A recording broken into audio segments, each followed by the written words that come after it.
মাননীয় মডারেটর, প্রতিপক্ষ মনে হয় এতক্ষণ ইউটোপিয়া কিংবা ড্রিমল্যান্ডে ছিলেন। আসুন তাদেরকে একটু টেনে নামাই।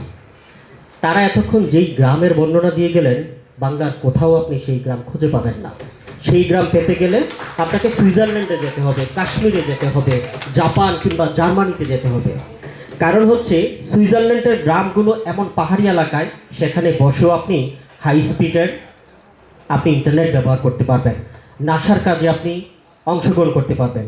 কিন্তু বাংলাদেশের গ্রামগুলো এমন, কয়েকদিনের জন্য আমরা বেড়াতে গেলেও সেখানে নেটওয়ার্ক খোঁজার জন্য গাছের মগ ডালে উঠতে হয়। আমরা কিভাবে সেই গ্রামকে সবসময়ের জন্য সুন্দর বলতে পারি? আসলে আমরা এমন একটা যুগে মাধ্যমিক মডারেটর বসবাস করছি, যেখানে আমাদের অক্সিজেনের অভাব হলেও আমাদের হয়, কিন্তু ইন্টারনেটের অভাব হলে আমাদের শ্বাসকষ্ট শুরু হয়। সেই যুগে বসবাস করে আমরা গ্রামকে কখনোই শাশ্বত সুন্দর বলতে পারি না। ধন্যবাদ মাননীয় মডারেটর, বিজ্ঞ বিচারক মণ্ডলী এবং যারা শুনছেন। বিতর্ক চলছে, গ্রাম বেড়াতে গেলেই সুন্দর পক্ষে বলছি। প্রথমত মাননীয় মডারেটর, বিষয়টি একটু পরিষ্কার করি। আবার প্রতিপক্ষের প্রথম বক্তা চমৎকারভাবে এবং চরমভাবে বিষয়টি বুঝতেই ভুল করেছেন। তিনি আজকে গ্রামের সংজ্ঞায়নে শুধুমাত্র গ্রামের প্রাকৃতিক পরিবেশ নিয়ে কথা বলেছেন, সৌন্দর্য নিয়ে কথা বলেছেন। কিন্তু সৌন্দর্য শুধুমাত্র প্রকৃতি নিয়ে হয় না।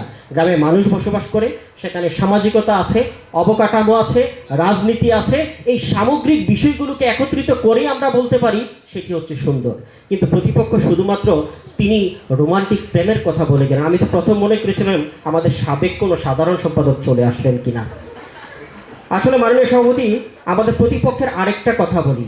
ওনারা আজকে বসবাস করছেন ইমোশনে, কিন্তু বাস করতেছেন মোশনে। তার কারণ হচ্ছে প্রতিপক্ষের প্রথম বক্তা বলে গেলেন আমরা ইট পাথরে থাকি। আমার প্রশ্ন, প্রতিপক্ষের 3জন বক্তাই বর্তমানে শহরে বসবাস করে। গ্রাম যদি এতই সুন্দর হয়, তারা একজনও কিন্তু গ্রামে থাকে না, গ্রামে থাকতেছে না। প্রতিপক্ষের দলনেতার অফিস ছিল তার বাড়ি থেকে মাত্র 2 কিলোমিটার দূরত্ব, তারপরেও তিনি 10 কিলোমিটার মোটরসাইকেল চালিয়ে শহর থেকে তিনি সেই অফিস করতে যেতেন। তার কাছে গ্রাম খুবই সুন্দর, সেটা শুধুমাত্র বক্তৃতার মঞ্চে কিংবা অনুভূতিতে বা কল্পনায়। আর প্রতিপক্ষের প্রথম বক্তা জীবনানন্দ দাশের কথা বলে গেলেন, চমৎকার। আপনি কি জীবনানন্দ দাশের জীবনী পড়েছেন? জীবনানন্দ দাশ সারাটা জীবন কাটিয়েছেন কলকাতার শহরে। তার যে কবিতাগুলো লিখেছেন সবগুলো ম্যাচের ধোয়ায় বসে লেখা, এবং তার মৃত্যুটা হয়েছিল কলকাতায় বিখ্যাত সেই ট্রাম দুর্ঘটনায়।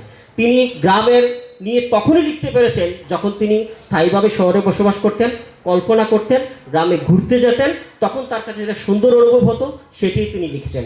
তিনি যদি সবসময় গ্রামে থাকতেন আর বামনবাড়িয়ার সেই পেটাবল্লমের তিনি যদি সেই ঝগড়া দেখতেন, কোনোদিন তার দিয়ে লিখা আসতো না।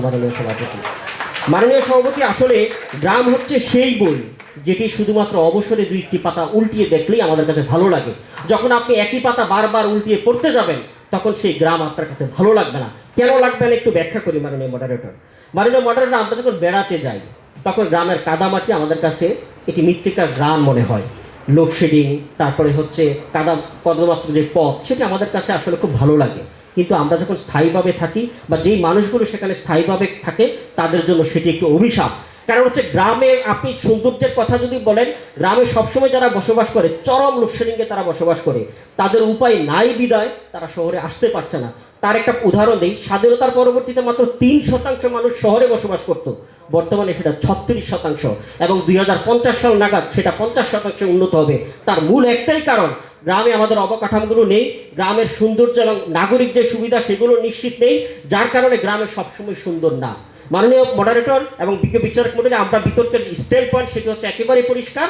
আমরা বিতর্কটা করছি 3টা জায়গা থেকে। প্রথম বক্তা বলেই গিয়েছে, সেটা হচ্ছে আমাদের সামাজিক, অবকাঠামো এবং মনস্তান্ত্রিক। প্রতিপক্ষ সৌন্দর্য বলতে শুধুমাত্র প্রাকৃতিক সৌন্দর্যকে বোঝাচ্ছেন। আমার কথা হচ্ছে, একজন মানুষ যদি অসুস্থ হয়, সেখানে তাকে কোন প্রাকৃতিক অক্সিজেন দিয়ে আপনি নিরাময় করবেন?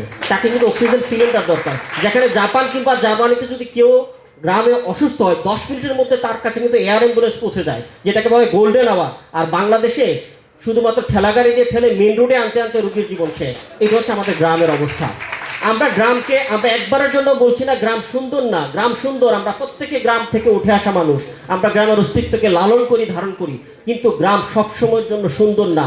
আমরা চাই মাননীয় মডারেটর, গ্রাম সবসময়ের জন্যই সুন্দর হবে।